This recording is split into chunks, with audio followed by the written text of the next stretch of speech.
phạm quy nhân bao người nhắc tên năm ấy vô trường mới cười ngất ngây học hành dạy chín ngày tháng ngày duyên dáng trong sáng vẫn trong lại lắng ca ơn vàng sư phạm quy nhân bao người nhớ ơn công đức cao dạy của thầy biết đền ngày ngày trên trao nghề giáo an tâm vui đón xanh bao giờ vang huyền áo ban vàng có tên giáo sinh ơi yêu đời xuân phơi phới giáo sinh ơi yêu đời vui phấn khởi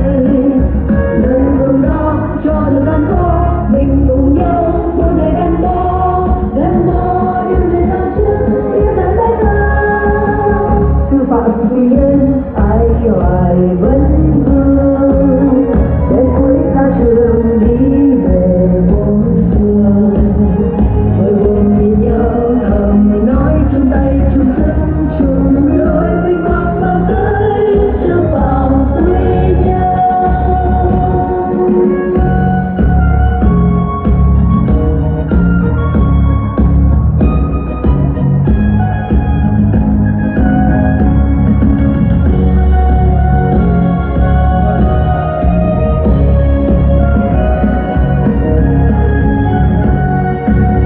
Sư phạm quy nhân bao người nhắc tên năm ấy vô trường mỗi cười ngất ngây học hành dè chuyên ngày tháng từ ngày duyên dáng trong sáng bằng trường lời lắng ca ơn vàng sư phạm quy nhân bao người nhớ ơn công đức cao dạy của thầy biết đền ngày ngày trên trao nghề giáo an tâm vui đón xanh bao giờ vang huyền áo ban vàng có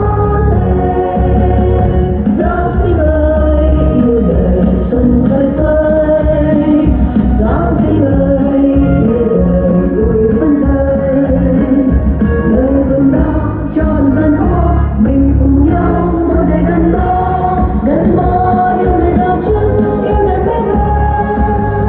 sư phạm quy nhân ai hoài vẫn vương đến cuối ra trường đi về bốn phương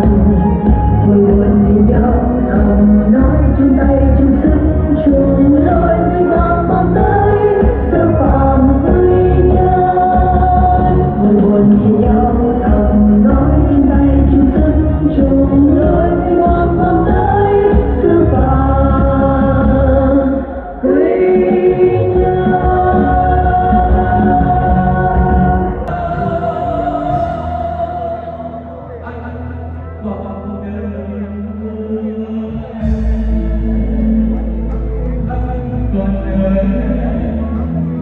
Cuộc tình đã